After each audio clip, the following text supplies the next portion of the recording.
national to be able to solve the problem. So with this, PM Mottley, would you like to start? Thank you very much, Mr. President. Let me just be very clear, because I know that time is tight for everyone. I don't think we need to dwell on the issue of mitigation, because with the U.S. investment of support, for example, with the IDB, that is going to unlock more capital for mitigation efforts with the private sector. The real elephant in the room is adaptation and loss and damage. And with adaptation, we've argued over and over that that is going to be on the public sector balance sheets, because there's no return on investment. And unless we find a way of recognizing that the countries who are most vulnerable are also the countries who are highly indebted because of decades of carrying the cost of climate disaster, we're not going to be able to solve the problem. We feel that the special drawing rights that are there can be used to support the multilateral development banks and the regional development banks like CDB as well. That will allow us to be able to have support.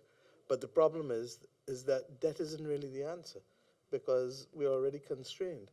And in addition, many of us don't have the fiscal space to be able to spend, even if the money was available. So what next? We may want to look at the creation of an international balance sheet, because the climate crisis is an international problem that requires an international solution.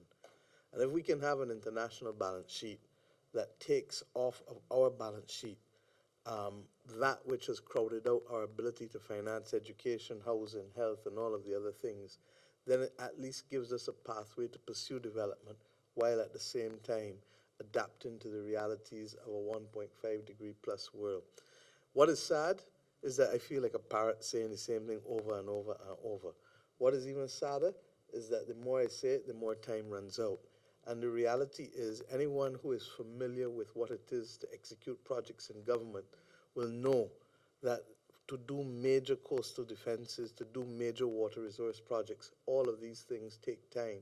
Because if you try to do it without an environmental impact assessment, somebody's going to carry you to court. If you try to do it without looking at the tides, if it's coastal, you're going to end up with a project that doesn't work. And you then have to do the financing, which is not simple in these days, especially with highly constrained balance sheets. Then you have to do procurement. Then you have to do execution. And to do all of that in 10 to 12 years, well, I think we're going to have to decide whether we're going to walk by faith or walk by sight. And while the Bible tells us we should walk by faith, on this particular one, we know for our populations we need to walk by sight. The other thing I want to make is that we need to have natural disaster clauses included in not just multilateral development bank loans, but all commercial paper. And why? And I say natural disaster, but we've said natural disaster and pandemic. Had the world had pandemic clauses in the debt of the developing countries of the world for the last 2 years, it would have unlocked $1 trillion in finance. And why? There is no risk to the lender. They get back their money. 2 years moratoria is capitalized at the back end of the instrument, but the borrower gets the fiscal space. In our own case in Barbados, we will unlock 18% of GDP in 2 years. Now, there's nobody who's going to give us 18% of GDP to fight either a pandemic or a climate crisis.